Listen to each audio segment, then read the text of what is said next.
nome do Pai, do Filho e do Espírito Santo, a graça de nosso Senhor Jesus Cristo, o amor do Pai e a comunhão do Espírito Santo esteja convosco. Hoje, sexta-feira, dia 23 de janeiro, temos a leitura do Evangelho de Jesus Cristo segundo São Marcos, capítulo 3, versículos de 13 a 19.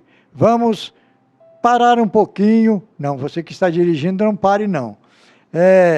Continue prestando atenção na estrada. Você que está na sua casa, no seu trabalho, se tiver condição, dê uma paradinha diante do rádio, diante do seu telefone, para ouvir a palavra de Deus, para ver o que Jesus tem a nos dizer através do Evangelho de São Marcos, capítulo 3, versículos de 13 a 19. Ouçamos. Naquele tempo, Jesus subiu ao monte e chamou os que ele quis, e foram até ele. Então Jesus designou 12 para que ficassem com ele, e para enviá-los a pregar com autoridade, para expulsar os demônios. Designou, pois, os 12, Simão, a quem deu o nome de Pedro, Tiago e João, filhos de Zebedeu, aos quais deu o nome de Boanerges, que quer dizer filhos do trovão, André, Filipe, Bartolomeu, Mateus, Tomé, Tiago, filho de Alfeu, Tadeu, Simão, o cananeu, Judas Iscariotes, aquele que depois o traiu. Palavra da salvação.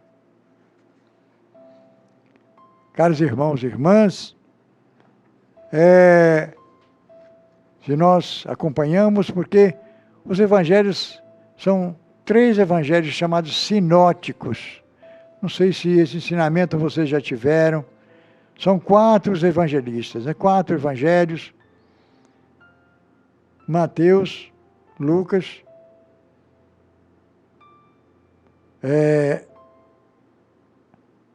João,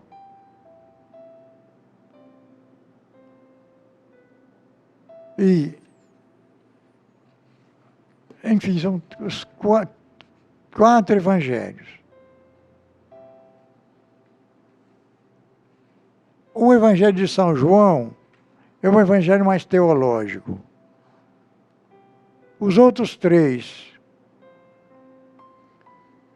Marcos, Mateus e Lucas, são chamados evangelhos sinóticos, porque foi copiado um do outro, não foi montado, mais ou menos com as mesmas parábolas, as mesmas passagens de Jesus. Um evangelista conta de um jeito, o outro conta a mesma coisa um pouquinho diferente, o outro conta a mesma coisa um pouquinho diferente às vezes. É uma maneira, é a teologia de cada apóstolo, Marcos, Mateus e Lucas. Então, aqui no Evangelho de São Marcos, esta lista dos 12 apóstolos. Outros evangelistas colocam mais o contexto onde Jesus escolheu esses 12. Primeiro ele manda 72 discípulos pregarem. Depois que eles voltam, ele faz mais ou menos um retiro com eles. Passa uma noite inteira em oração. Ele percebe que precisava 12, porque eram 12 tribos de Israel. E ele quer chamar 12.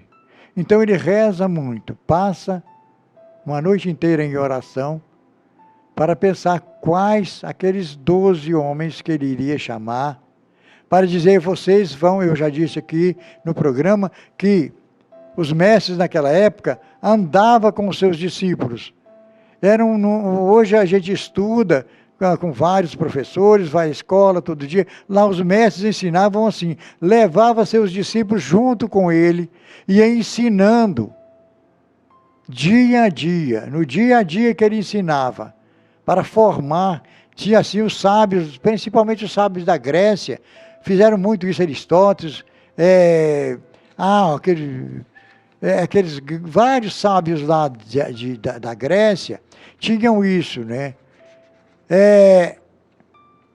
Então, Jesus também quer um grupo que ande com ele durante todo o tempo. Também à noite vão dormir no mesmo lugar, vão andar durante o dia juntos, ficam junto com ele. E ele não podia chamar aquela multidão toda. Ele separa então os 12 que ele chama de apóstolos. E nós vimos aqui o nome, nós já ouvimos nesses dias atrás, como ele chama os apóstolos, né? Pessoas simples. É interessante que Jesus não chamou nenhum doutor. Ele chamou pessoas simples. Pescadores, nós vimos ali, Mateus era cobrador de impostos, até rejeitado pelo povo, cobrador de impostos. Pescadores. Bartolomeu, aquele rapaz que ele vê lá debaixo da figueira. Pessoas simples, mas que ele, na sua sabedoria, inspirado também pelo Pai, pelo Espírito Santo, ele escolhe aqueles 12 para andar com ele. Então, ele sabia que ia precisar, né, de que ficasse, depois da sua morte e ressurreição, ficasse aquele grupo. Um dia desse eu vi um estudo de um estudioso desses, diz a Igreja Católica é a instituição mais antiga do mundo. Já está com 2000 anos. E não existe, mesmo as instituições fundadas por doutores, por sábios, não continuaram. A Igreja Católica foi fundada por 12 analfabetos. Praticamente, os apóstolos nem sabiam ler. Foram inspirados por Deus, cheios do Espírito Santo, abençoados, escolhidos por Jesus e inspirados e sustentados. A igreja é sustentada por Deus. Eu estarei convosco todos os dias até o fim do mundo.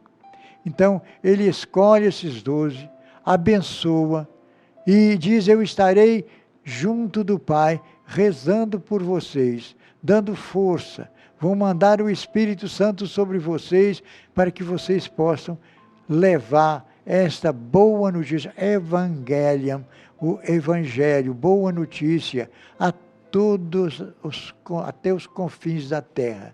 Por isso, 2000 anos depois, a igreja continua com a bênção de Deus e como homens fracos, como eram os apóstolos, também pessoas simples, pessoas fracas.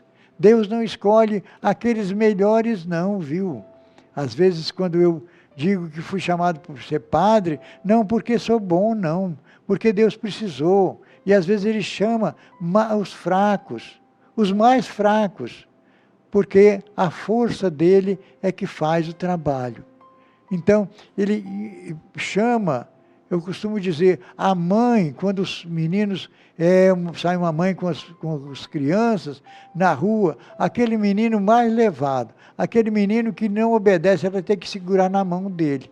Então, porque se soltar, às vezes ele corre perigo de entrar na frente de um carro, de fazer uma arte qualquer, ela segura na mão dele e não solta mais. Eu digo, parece que Deus fez isso comigo. São uns 8 homens lá em casa. Minha mãe sempre rezou para ter um filho padre. Eu sou o caçula. E ela pensou que outros irmãos meus iam ser padre. A minha ela não esperava. Eu resolvi ser padre com 21 anos. E E eu sempre digo, Deus me chamou porque ninguém esperava, eu era muito levado. E aí, Nossa Senhora teve que segurar na minha mão para que eu pudesse cumprir essa missão que Deus me deu. Então eu agradeço a Deus a todo momento por ter me chamado. Chamou aqueles 12, mas chama você também. Cada um de nós somos chamados por Deus a cumprir a nossa missão. A missão do padre não é mais importante do que da mãe de família, do pai de família, do gari que junta o lixo, que separa o lixo lá da nossa... Não é, o padre não é... Cada um tem que fazer bem a sua função para que o mundo possa caminhar bem. Então, você também, chamado na sua profissão, no seu estado de civil, o que você está fazendo, chamado por Deus, faça bem feito aquilo que Deus pediu para você fazer, porque você está cumprindo a sua missão, como qualquer outro que parece que tem uma missão mais importante. Não, todas as nossas missões são importantes se a gente está fazendo a vontade de Deus.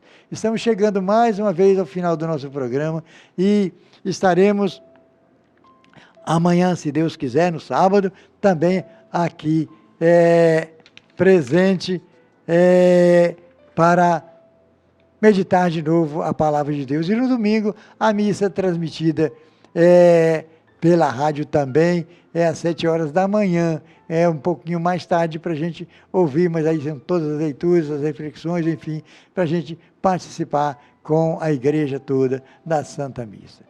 Que o Senhor vos abençoe, em nome do Pai, do Filho e do Espírito Santo. Um bom dia a todos, louvado seja nosso Senhor Jesus Cristo.